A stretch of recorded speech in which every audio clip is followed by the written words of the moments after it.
आज हम श्रवण करेंगे निर्जला एकादशी व्रत की कथा। तो आइए श्रवण करते हैं। कथा शुरू करने से पहले कमेंट बॉक्स में ओम नमो भगवते वासुदेवाय नमः अवश्य लिख दें। तो आइए शुरू करते हैं। निर्जला एकादशी व्रत की कथा महाभारत से जुड़ी है। इसके अनुसार महाबली भीमसेन को भूख अधिक लगती थी, जिससे वे एकादशी का व्रत नहीं कर पाते थे। तब महर्षि वेदव्यास ने उन्हें ज्येष्ठ मास के शुक्ल पक्ष की निर्जला एकादशी व्रत करने की सलाह दी थी, जिसके प्रताप से उन्हें साल भर के व्रतों का पुण्य प्राप्त हुआ। एक समय की बात है, जब पांचों पांडव और द्रौपदी महर्षि वेदव्यास से धर्म, अर्थ, काम और मोक्ष के बारे में चर्चा कर रहे थे।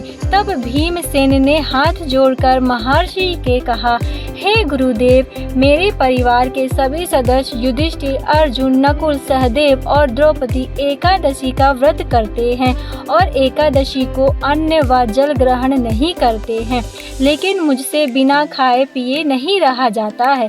कृपया मुझे कोई ऐसा उपाय बताइए जिससे मुझे कभी एकादशियों का फल प्राप्त हो सके।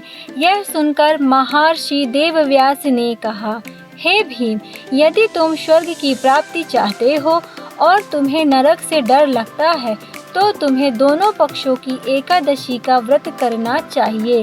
भीम ने लाचार होकर कहा, हे मुनिवर, मैं पहले ही बता चुका हूँ कि मेरी जठर अग्नि भूख बहुत तेज है।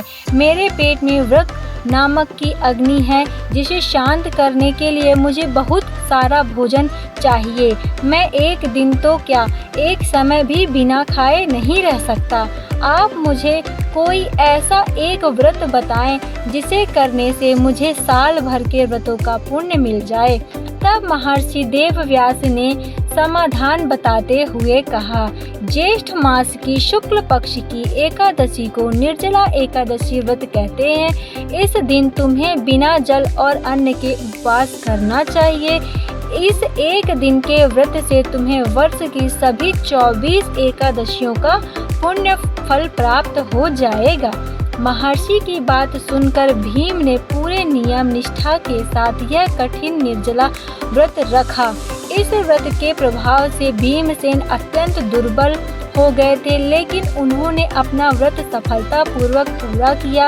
इसी कारण से निर्जला एकादशी को भीमसेनी एकादशी या पांडव एकादशी के नाम से भी जाना जाता है।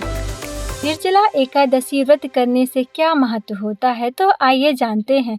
इस व्रत को करने से जीवन के सभी पाप धुल जाते हैं और अंत में मोक्ष की प्राप्ति होती है। जो भक्त इस कथा को श्रद्धा पूर्वक सुनते हैं या पढ़ते हैं, उन्हें वैकुंठ लोक की प्राप्ति होती है।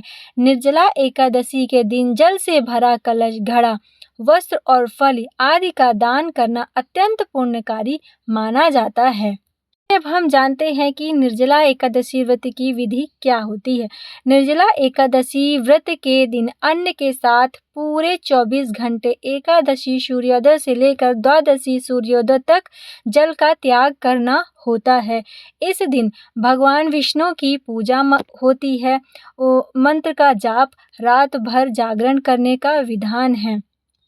का संकल्प, दशमी तिथि की रात से ही सात्विक भोजन करें। एकादशी की सुबह जल्दी उठकर स्नान करें, पीले वस्त्र पहने और व्रत का संकल्प लें। भगवान विष्णु की पूजा, घर के मंदिर में भगवान विष्णु या लड्डू गोपाल की मूर्ति चित्र स्थापित करें, उन्हें पंचामृत से स्नान कराएं और पीले वस्त्र अर्पित करें। भोग और मंत्र, भगवान को पीले फूल, फल, धूप, दीप और तुलसी का पत्ता चढ़ाएं।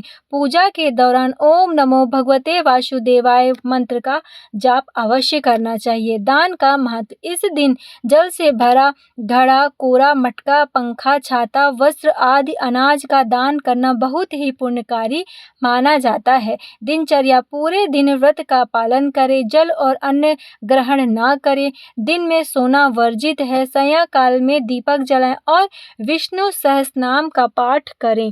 व्रत का पारण, द्वादशी दिन के दिन सुबह स्नान और पूजा के बाद ब्राह्मणों को भोजन कराएं या दान दें। इसके बाद ही जल पीकर